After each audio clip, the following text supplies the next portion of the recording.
যে সকল মানুষ সবসময় নিঃস্বার্থভাবে আমাদের উপকার করে, আমরা অধিকাংশ সময় সেই মানুষগুলোকেই অবহেলা করি।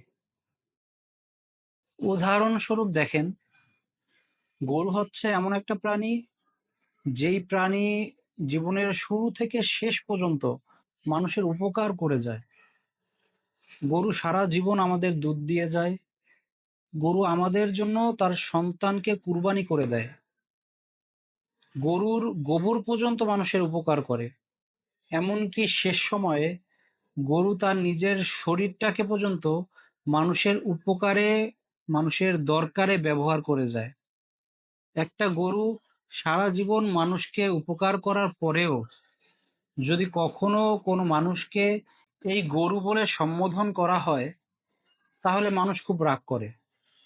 অপরদিকে দেখেন, বাঘ হচ্ছে মানুষের চরম শত্রু একটা প্রাণী।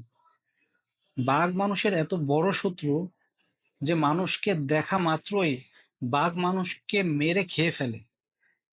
মানুষের এত বড় শত্রু হওয়ার পরেও কাউকে যদি বাঘ বলে ডাকা হয়, সে গর্ববোধ করে, সে খুশি হয়।